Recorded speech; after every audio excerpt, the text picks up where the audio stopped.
Good morning दोस्तों। मैं मनीष कुमार भोज आप सभी लोगों का अपने YouTube channel Uttarakhand online classes में हार्दिक स्वागत करते हैं। दोस्तों, आप लोगों को ज्ञात ही है कि हम प्रवक्ता और समूह से संबंधित परीक्षाओं की तैयारी कर रहे हैं। आज जो हमारा विषय है उत्तराखंड नदी तंत्र, झीलें, ग्लेशियर और कुंड से संबंधित प्रश्नों पर हम चर्चाएं करेंगे। ठीक है दोस्तों, आप लोगों को ये ज्ञात होना चाहिए कि नदी तंत्र, झीलें, ग्लेशियर होते क्या हैं। ठीक है, कई बार ये क्वेश्चन एग्जामों में पूछे जाते हैं। आइए समय व्यर्थ ना करते हुए प्रारंभ करते हैं। दोस्तों, नदी या झीलें ये किसी देश की समृद्धि का प्रतीक माना जाता है, क्योंकि नदियों से ही हमारी देश की और राज्य की और प्रदेश की, ये ग्राम स्तर की खुशहाली नदियों के तंत्र पर ही निर्भर करती है। इसलिए नदी हमारे जीवन में बहुत महत्वपूर्ण भूमिका अदा करती हैं। यदि मैं बात करूं, जो अधिकांश नदियों का जो प्रभाव होता है हमारे भारत में, वो जो प्रभाव दक्षिण या कहें दक्षिण पूर्व दिशा में ही इसका प्रभाव अधिक देखने को मिलता है, क्योंकि इसी क्षेत्रों में नदियों का प्रभाव अधिक होता है। और यदि भी मैं राज्य के दृष्टिकोण से देखूं तो सभी नदियां जो संपूर्ण भारत में के संदर्भ में जो सबसे बड़ा तंत्र है नदियों का, उसे गंगा का तंत्र ही कहा जाता है या गंगा के अंग ही माने जाते हैं, क्योंकि गंगा हमारे देश में एक प्राणदायिनी के रूप में संपूर्ण भारतवर्ष में विद्यमान है। यदि मैं नदियों की बात कर रहा हूँ आप लोगों से, तो केवल जब राज्य के संदर्भ में यदि हम देखें नदियों को, तो हर किसी राज्य में छोटी बड़ी नदियों का कई तंत्र होते हैं, जो छोटे छोटे समूहों में या झीलों के रूप में व्याप्त होते हैं, जिसमें से प्रमुख जो नदियां हैं भारतवर्ष में, वो गंगा तंत्र, जिसे हम गंगा नदी कहते हैं, जो गंगा से मिलती जुलती जो नदियां हैं, जो गंगा में आके मिलती हैं, उन सभी नदियों का जो समागम होता है उसे गंगा तंत्र कहा जाता है। उसी प्रकार से यमुना तंत्र और काली तंत्र। कहने का तात्पर्य है, यदि हम इसे आम भाषा में यदि बोले, हम कहें गंगा नदी, यमुना नदी और काली नदी, इन तीन नदियों का भारत में बहुत अधिक महत्वपूर्ण योगदान है, सिंचाई के क्षेत्र में भी और मनुष्य को एक मीठे जल के तौर पे जो मनुष्य प्रयोग करता है, तो उसमें भी इसकी बहुत बड़ी भूमिका रहती है। दोस्तों, कई बार यदि आप पिछले 10 वर्ष के पेपरों को उठा के देख लो या 5 वर्ष के पेपरों को उठा के देखो, उत्तराखंड की जो परीक्षाएं होती हैं उसमें नदियों से तथा झीलों से तथा ग्लेशियरों से संबंधित क्वेश्चन अवश्य पूछे जाते हैं। हमें पता होना चाहिए कि ये चीज़ें हैं क्या, और ये नदियाँ का संगम और नदियाँ क्या हैं। यदि मैं आप लोगों से यदि मैं बात करूं, नदी या उसके उपतंत्र या उसकी सहायक नदियाँ कौन कौन सी होती हैं, एक मोटा मोटा अनुमान लगाते हैं। यदि मैं बात करूं गंगा तंत्र की, तो गंगा तंत्र के अंतर्गत जो भागीरथी, अलकनंदा, नारायण, सोंग, चंद्रभद्रा, सोलानी, बाणगंगा इत्यादि नदियों का गंगा में संगम होता है। गंगा में ये आके मिलती हैं, और ये अपने आप में महत्वपूर्ण हो जाता है कि गंगा की सहायक नदियाँ कौन सी हैं, गंगा किस राज्य से बहती हुई मैदानी क्षेत्र में प्रवेश करती हैं, ये चीज़ हमें आनी चाहिए। और यदि मैं बात करूं काली नदी की, तो उसके अंतर्गत बहुत सी नदियों का संगम देखने को प्राप्त हो। गोमती, रामगंगा, पनार, धौलीगंगा, सरयू, लोहाली, लधिया इत्यादि नदियों का हमें समावेश देखने को प्राप्त होता है। दोस्तों, मैं आप लोगों को जो प्रश्न एग्जाम के दृष्टिकोण से पूछे जाते हैं उन्हीं में ही मैं आपको फोकस रखूँगा।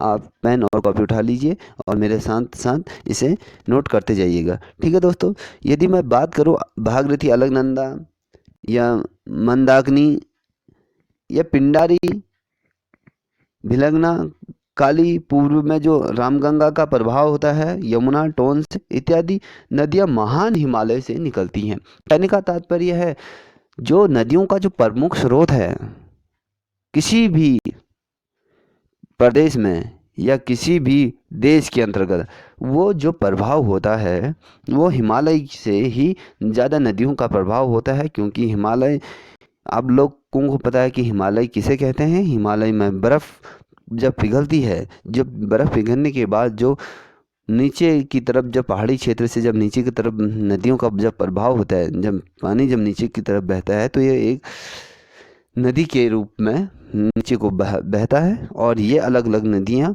अलग अलग नामों से जानी जाती है। यदि मैं कहूँ महान हिमालय की, तो महान हिमालय से भागीरथी भी उसी का उद्गम वहीं से होता है, अलकनंदा का भी वहीं से होता है, मंदाकिनी का भी, क्योंकि ये हिमालय से प्रवाहित होने वाली नदियाँ हैं।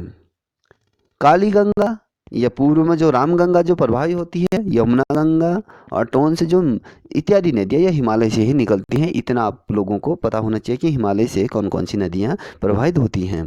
ठीक है, अब मैं आप लोगों को कुछ प्रमुख नदियाँ बता देता हूँ राज्य की, आप लोग उसे भी नोट कर लीजिए, क्योंकि आप देखते जाइएगा और उसे याद करने की कोशिश कीजिएगा। लर्न सबसे बड़ी विधा है, जिसे जिसने पा लिया वो अपनी मंजिल को प्राप्त कर लेता है। ठीक है,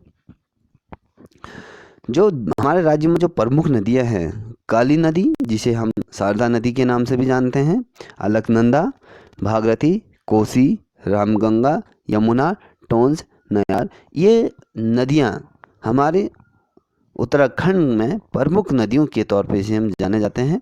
यदि मैं बात करूँ यमुना, गंगा तंत्र इत्यादियों के, यदि मैं बारे में आप लोगों से यदि विस्तार पूर्वक कहूँ तो आप लोग बोर हो जाओगे और लेंथी चैप्टर हो जाएगा। मैं वही चीज़ बताऊंगा जो परीक्षा के दृष्टिकोण से महत्वपूर्ण है, उन्हीं प्रश्नों पर हम चर्चा करेंगे।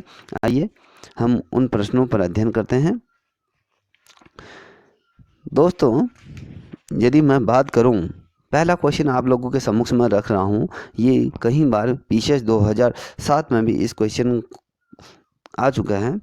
भागीरथी नदी निकलती है, अब भागीरथी नदी कहाँ से निकलती है आप लोगों को पता होना चाहिए। मैं आप लोगों के सम्मुख से ऑप्शन रख रहा हूँ, गोमुख से निकलती है या गंगोत्री से निकलती है, तपोवन से निकलती है या विष्णु प्रयाग से निकलती है, आप लोगों को ये बताना है। दोस्तों, जो भागीरथी जो नदी निकलती है वो गोमुख से उसका उदय होता है।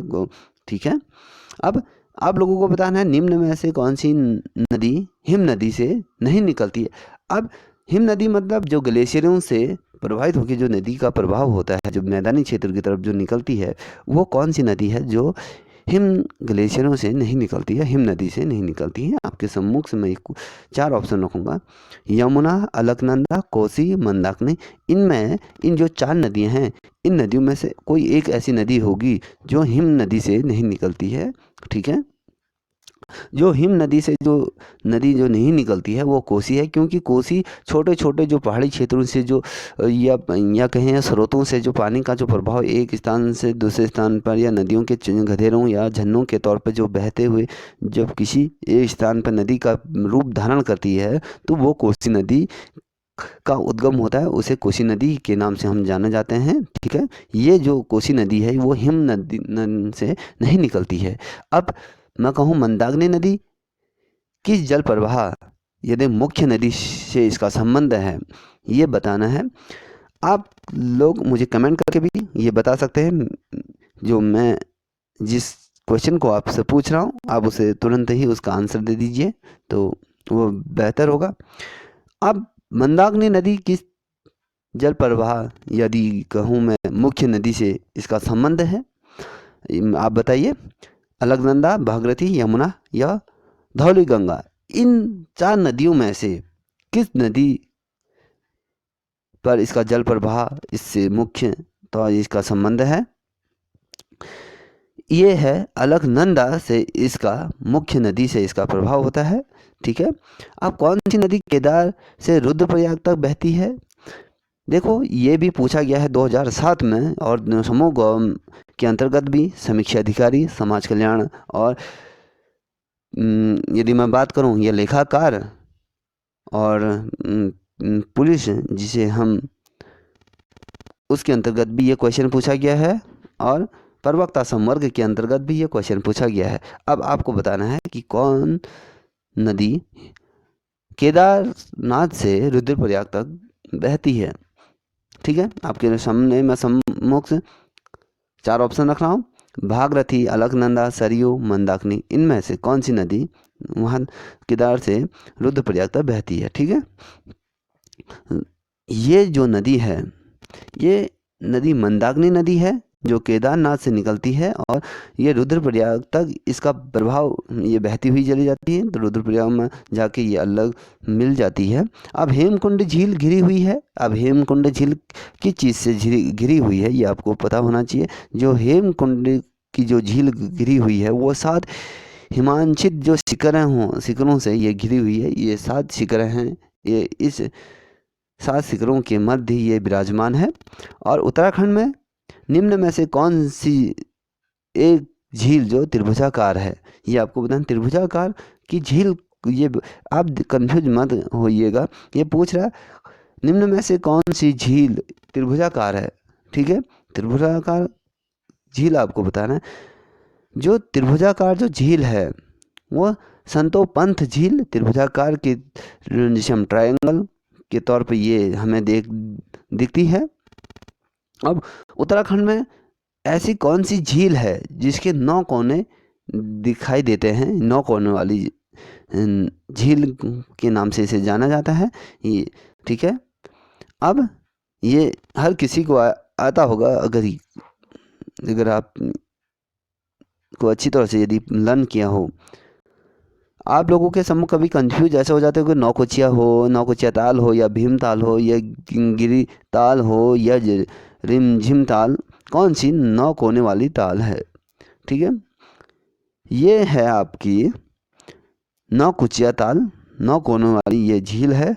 ठीक है, उत्तराखंड की कोसी नदी की सहायक नदी कौन है? ठीक है, अब इसके अंदर गंगा नदी हो सकती है, या रामगंगा हो सकती है, या शारदा नदी हो सकती है। उपरोक्त में से कोई नहीं, आप लोगों को ये बताना है। ठीक है, ये है आपकी रामगंगा, कोसी की सहायक नदी के रूप में इसे जाना जाता है।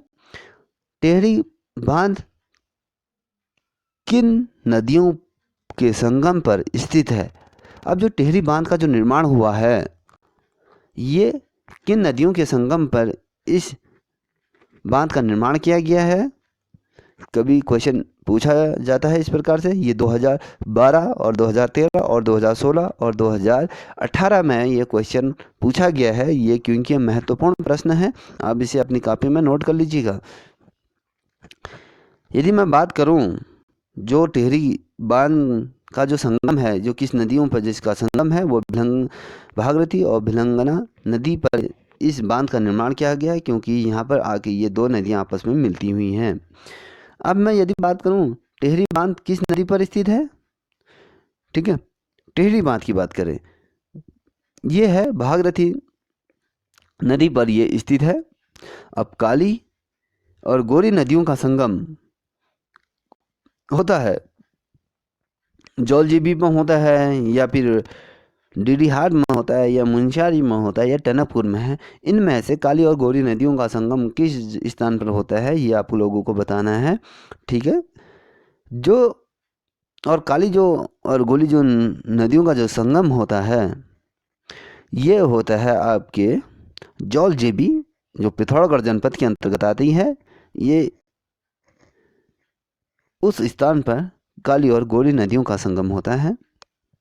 ठीक है, अब यदि मैं बात करूं कुमाऊं क्षेत्र की, तो कुमाऊं क्षेत्र की सबसे पवित्र नदियों में से कौन सी जानी जाती है? कौन सी नदी कुमाऊं क्षेत्र की पवित्र नदियों में मानी जाती है? यदि मैं कहूँ काली शारदा की, या गोमती, या धौली गंगा, या सरयू, कौन सी है जो कुमाऊं क्षेत्र की पवित्र नदियों में से जानी जाती है। जिस प्रकार से गंगा संपूर्ण भारत में एक पवित्र नदियों के तौर पर मानी जाती है, उसी प्रकार से कुमाऊं क्षेत्र के अंतर्गत है वो कौन सी नदी है जो पवित्र नदी के तौर रूप से जानी जाती है। ये है आपकी सरयू। इसे भी प्राणदायिनी के तौर पर जानी है। सरयू नदी बागेश्वर से प्रवाहित होती हुई आगे जाती, क्योंकि यहाँ पर बागनाथ का मंदिर है, इसे बहुत ज़्यादा माना जाता है। और यहाँ पर भी बहुत बड़ा मेला लगता है जनवरी माह में, जिसे उत्तरायण के नाम से हम जानते हैं। ठीक है, अपनी अपनी आस्था है हर नदियों के, क्योंकि ये प्राण रूपी सरयू के तौर पे भी इसे जाना जाता है। अब आपको बताना है कि कौन सा ताल उत्तराखंड के रहस्य ताल के नाम से जाना जाता है, रहस्यमय ताल के तौर पे इसे जाना जाता है। ठीक है, यदि मैं आपके सम्मुख से ये 4 प्रश्न रख रहा हूँ, क्वेश्चन रख रहा हूँ, इनमें से एक को आपने चॉइस करना है। नैनीताल, सात ताल, रूपकुंड और नौकुचिया ताल, इनमें से कौन सा रहस्यमय ताल। अब ये रूपकुंड जो है ये रहस्यों से भरा पड़ा है, क्योंकि यहाँ पर गर्म जल का भी प्रभाव आपको देखने को मिलता है। ठीक है, मौसम के अनुरूप ये इस ताल का मिजाज बदलता रहता है। अब राज्य का सबसे लंबा हिमनद कौन सा है। पिंडारी, चोराबाड़ी, यमुनोत्री या गंगोत्री, कौन सा सबसे बड़ा हिमनद है।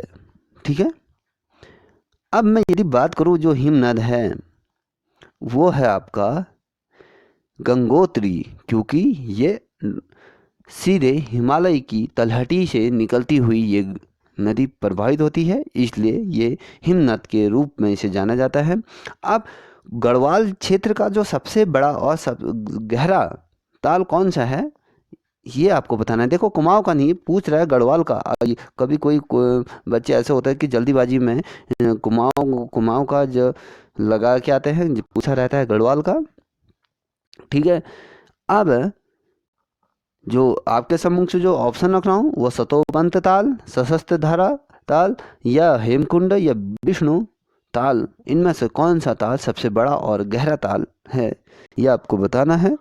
ठीक है, जो ताल है सहस्त्र ताल ये सबसे बड़ा और गहरा ताल भी इसे गढ़वाल क्षेत्र के अंतर्गत माना जाता है। और कुमाऊं का सबसे बड़ा ताल कौन सा है। देखो अभी पहले गढ़वाल का पूछा था, अब कुमाऊं का आपको पता होना चाहिए कि गढ़वाल का कौन सा है, कुमाऊं का कौन सा है। अब कुमाऊं की यदि हम बात करें, कुमाऊं का या भीमताल है या नैनीताल है या नौकुचिया ताल है या सात ताल, यदि मैं बात करूं इनमें से भीमताल कुमाऊं का सबसे बड़ा ताल है।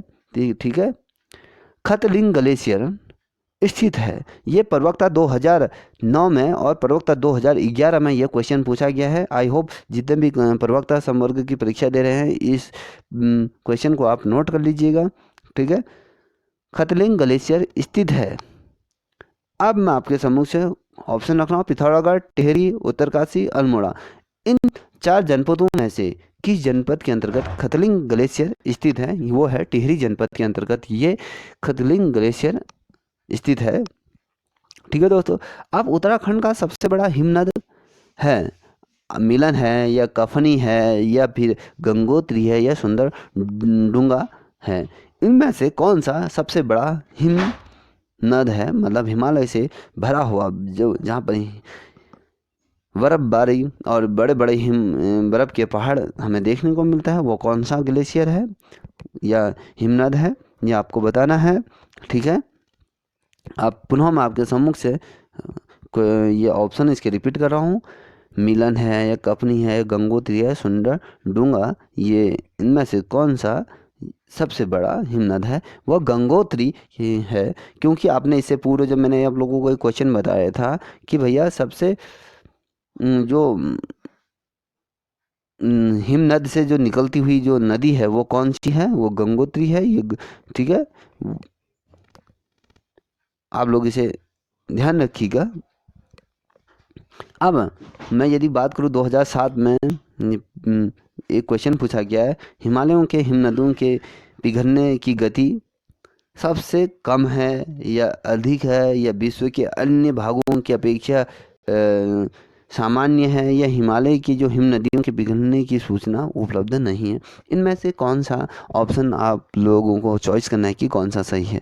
यदि यदि मैं बात करूं तो ये सबसे अधिक है। जो हिम नद जो वर्तमान समय में जो पिघल रहे हैं उनकी तीव्रता दिन प्रतिदिन वर्ष दर वर्ष अधिक होती जा रही है। यदि हम बात करें अंटार्कटिका या बड़े बड़े जो हिम नद हैं, या हिमालय या एवरेस्ट की जो बात करें, जो 2021 और 20 के मध्य जो सूचना प्रसारित हुई है, जो 21 मीटर जो हिमालय की श्रेणियाँ हैं वो पीछे की तरफ बढ़ गई हैं, क्योंकि 21 मीटर की बर्फ़ अभी तक पिघल चुकी है। इतने बड़े बड़े पहाड़ हिमालय में पिघल चुके हैं, क्योंकि इनकी रफ्तार बहुत तीव्र गति से ये पिघलने की गति इनकी प्रभावित हो रही है। ठीक है। अब शुद्ध रूप से कुमाऊं, गढ़वाल, या मैं कहूँ सबसे बड़ा हिमनद है, जो शुद्ध रूप से कुमाऊं मंडल का सबसे बड़ा हिमनद है, वो कौन सा है? पिंडारी, सुंदर, डुंगी या मिलन या खतलिंग, इनमें से कौन सा सबसे बड़ा ग्लेशियर है, ये बताना है आपको। जो है ये मिलन जो ग्लेशियर है वो सबसे बड़ा ग्लेशियर के तौर पर है। ठीक है। ये क्वेश्चन एग्जाम में डेफिनेटली पूछे जाते हैं, ये हमें आने चाहिए। अब एक चीज़ यदि आपको बताऊं मैं जो महत्वपूर्ण है, क्या पता ये क्वेश्चन आ सकता है, गंगा नदी को राष्ट्रीय नदी कब घोषित किया गया था? अब ये जब गंगा नदी को राष्ट्रीय नदी के तौर पर कब घोषित किया गया, 2008 में किया गया है, या 2009 में है, या 2010 में, या 2011 में, कब इसे राष्ट्रीय नदी घोषित किया गया? हमें पता होना चाहिए। 2008 में इसे राष्ट्रीय नदी घोषित किया दिया गया था। ठीक है। अब किस ताल में गांधी जी की अस्थियां बिखेरी गई थी या विसर्जित की गई थी? आप लोगों को पता होना चाहिए किस ताल में गांधी जी की ये अस्थियों का विसर्जन किया गया था। वो सुरवर्दी ताल में गांधी जी की जो अस्थियों का विसर्जन किया गया था। ठीक है। अब रुद्रप्रयाग में अलकनंदा से संगम होता है, ये आपको बताना है। ठीक है। रुद्रप्रयाग में अलकनंदा से संगम होता है। कौन सी नदी का संगम यहाँ पर हो रुद्रप्रयाग में अलकनंदा से होता है, आपको बताना है। ठीक है। धौली गंगा का होता है, या पिंडर का होता है, या मंदाकिनी का होता है, या बिहड़ी गंगा का होता है। इसके अंतर्गत जिसका जो मिलन होता है अलकनंदा में, ये मंदाकिनी नदी का यहाँ पर संगम होता है। ठीक है। अब यदि मैं बात करूँ कुछ ग्लेशियरों की बात आप लोगों के सम्मुख से रखता हूँ कि कौन सा ग्लेशियर किस जनपद के अंतर्गत है। ये आपको जनपद वाइज ग्लेशियर हमेशा याद होना चाहिए, क्योंकि यदि ये ग्लेशियर जनपद वाइज याद हो गए हैं तो आपके क्वेश्चन इससे संबंधित कभी भी रॉन्ग नहीं होंगे। ठीक है। अब मैं बात करूँ ग्लेशियर मिलन ग्लेशियर, ये 16 किलोमीटर लंबा ग्लेशियर है। ठीक है। ये पिथौरागढ़ जनपद के अंतर्गत ये ग्लेशियर स्थित है। या काली ग्लेशियर भी पिथौरागढ़ जनपद के अंतर्गत आता है। नामिन ग्लेशियर जो है वो भी पिथौरागढ़ जनपद के अंतर्गत आता है। हीरामाणी ग्लेशियर ये भी पिथौरागढ़ जनपद के अंतर्गत आता है। पीपौना ग्लेशियर ये भी पिथौरागढ़ जनपद के अंतर्गत आता है। और पोंटिंग ग्लेशियर ये भी पिथौरागढ़ जनपद के आ गए। रालम ग्लेशियर ये भी पिथौरागढ़ जनपद के अंतर्गत आता है। अब बागेश्वर जनपद के अंतर्गत कौन कौन से ग्लेशियर आते हैं? पिंडारी ग्लेशियर जो 30 किलोमीटर लंबा और 400 मीटर चौड़ा ये ग्लेशियर है, ये पिथौरागढ़ नहीं बागेश्वर जनपद के अंदर। कफनी ग्लेशियर है जो बागेश्वर जनपद के अंतर्गत ही ये आता है। सुखराम ग्लेशियर ये भी बागेश्वर जनपद के अंतर्गत आता है। और सुंदर डुंगी जो ग्लेशियर है वो भी बागेश्वर जनपद के अंतर्गत ये ग्लेशियर स्थित है। अब यदि मैं बात करूं उत्तरकाशी जनपद के अंतर्गत जो ग्लेशियर आते हैं, मैकतोली ग्लेशियर भी ये बागेश्वर जनपद के अंदर। अब चमोली ना उत्तरकाशी की बात कर रहा हूँ, यमुनोत्री ग्लेशियर जो 10 किलोमीटर लंबा जो ग्लेशियर है, ये उत्तरकाशी जनपद के अंतर्गत जो हम जहाँ से गंगा सीधे जो प्रवाहित होती है, गंगोत्री ग्लेशियर, ये 30 किलोमीटर लंबा और 2 किलोमीटर इसकी चौड़ाई है। यह उत्तरकाशी जनपद के अंतर्गत आता है। डोरियानी ग्लेशियर, ये भी उत्तरकाशी जनपद के अंतर्गत। अब बंदरपूंछ जो ग्लेशियर है, ये भी उत्तरकाशी जनपद के अंतर्गत आता है। ये 12 किलोमीटर का ये लंबा ग्लेशियर है। ठीक है, यहाँ पर ये बर्फ़ से ढके हुए ये बहुत बड़े पहाड़ियाँ हैं। अब टिहरी प्लस जो रुद्रप्रयाग जनपद के जो बीच के जो मध्य भाग में जो ग्लेशियर जो स्थित है, वो खतलिंग ग्लेशियर, ये टिहरी और रुद्रप्रयाग जनपद के अंतर्गत ये आते हैं। और चौड़ाबाड़ी जो ग्लेशियर है वो रुद्रप्रयाग में है। और केदारनाथ ग्लेशियर जो 14 किलोमीटर लंबा और 500 मीटर इसकी चौड़ाई इस ग्लेशियर की है, ये रुद्रप्रयाग जनपद के अंतर्गत आता है। और दूनागिरी जो ग्लेशियर है वो चमोली जनपद के अंतर्गत आता है। हिम्पा बम्बक जो ग्लेशियर है वो चमोली जनपद के अंतर्गत आता है। बद्रीनाथ जो ग्लेशियर है 10 किलोमीटर लंबा और चौड़ा जो ग्लेशियर है, ये भी चमोली जनपद के अंतर्गत स्थित है। और चमोली जनपद के अंतर्गत ही एक जो ग्लेशियर है संतोष पंत और भागीरथी ग्लेशियर भी, ये जो ग्लेशियर है ये चमोली जनपद के अंतर्गत स्थित है। ये जो ग्लेशियर है ये महत्वपूर्ण ग्लेशियर हैं। यदि मैं बात करूं, एक थोड़ा सा ये ध्यान आकर्षित करती है जो चौड़ाबाड़ी जो ग्लेशियर की ये मैं बात कर रहा हूं, ये केदारनाथ जो मंदिर है उससे लगभग 3 किलोमीटर ये पूर्व में स्थित ये ग्लेशियर है। जो इसमें जो हिम नदी की जो लंबाई है ये 14 किलोमीटर की इसकी लंबाई है। और जो इसकी हिमनद जो नदी है ये अलकनंदा की जो सहायक नदी के नाम से मंदाकिनी नदी से निकलती है। ठीक है, और यदि मैं बात करूं इस मंदाकिनी नदी से जब निकलती है ये हिमनद के निकट जो प्रसिद्ध गांधी सरोवर है तार जो स्थित है वहाँ पर आकर ये मिलते ही है। ठीक है, क्योंकि महत्वपूर्ण प्रश्न है अपने आप में। और एक ग्लेशियर के बारे में मैं थोड़ा सा आपको जानकारी दे दूं, मिलन ग्लेशियर। ये मिलन ग्लेशियर जो पिथौरागढ़ जनपद के अंतर्गत आता है, ये पिथौरागढ़ जो नगर है वहाँ से 200 किलोमीटर उत्तर पूर्व की दिशा में यदि आप बढ़ोगे, मुनस्यारी जगह है। ये मुनस्यारी बहुत पर्यटन स्थल के तौर पर भी यह विश्व विख्यात है, क्योंकि यहाँ पर देश विदेश से सैलानी प्रतिवर्ष आते हैं। यह मुनस्यारी तहसील में ये स्थित है जो ग्लेशियर है। यदि मैं इस ग्लेशियर की बात करूं, इसकी जो लंबाई है वो 16 किलोमीटर इसकी लंबाई है। और ये अपने आप में बहुत ही आकर्षित और खूबसूरत ग्लेशियर है। और शुद्ध रूप से यदि मैं बात करूं, जो कुमाऊं मंडल का यह सबसे बड़ा ग्लेशियर के तौर पे इसे जाना जाता है। और इस ग्लेशियर का जो इस ग्लेशियर से जो पिंडर की जो सहायक नदी निकलती है वो काली और गौरी जो गंगा है उसमें ये नदियाँ निकलती हैं। और ये जो आगे बढ़कर ये आगे को निकल जाती है।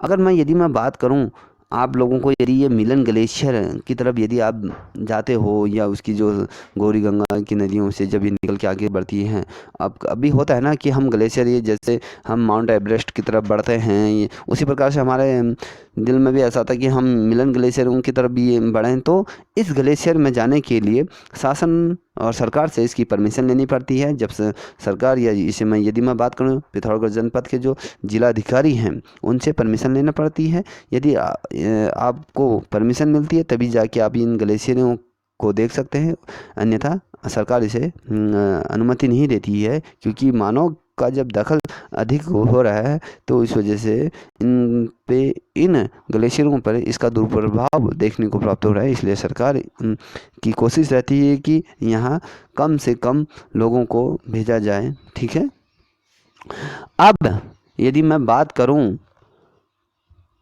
हमारे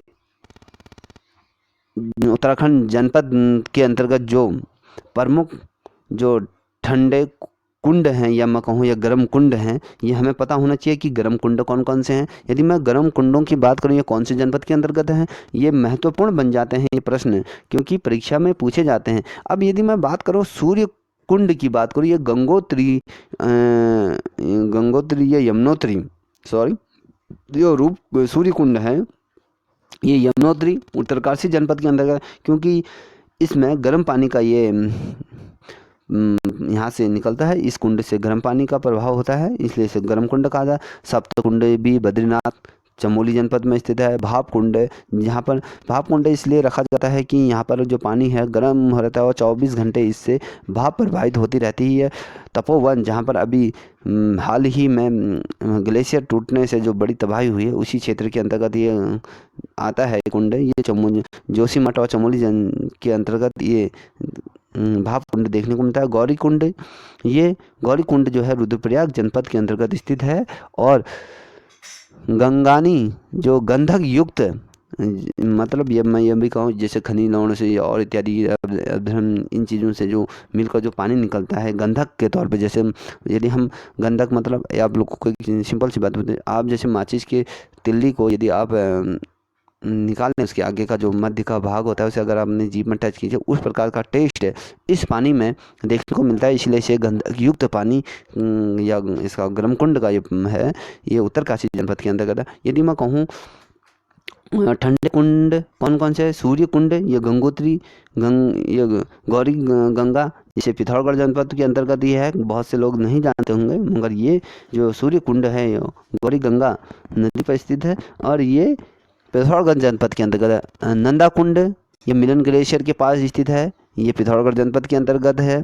और जो देव कुंड है भागीरथी, ये उत्तरकाशी जनपद के अंतर्गत है। अब मैं बात करूं चमोली जनपद के अंतर्गत जो प्रमुख कुंड हैं जो ठंडे, चमोली जनपद के अंतर्गत सर्वाधिक ठंडे कुंड हमें देखने को मिलते हैं। और उसी क्रम में कुछ कुंड हैं, ऋषि कुंड है, बेदानी कुंड है, हेम कुंड है, होम कुंड है, गौरी कुंड है, नाग कुंड है, सप्त कुंड है। ये जो कुंड हैं ये चमोली जनपद के अंतर्गत आते हैं। मैं आई होप आप लोगों से मैं निवेदन करूंगा कि चमोली जनपद के जितने भी कुंड हैं आप सरसरी निगाह से इनको लर्न कर लीजिएगा, ठीक है। ये परीक्षा के दृष्टिकोण से महत्वपूर्ण बन जाते हैं।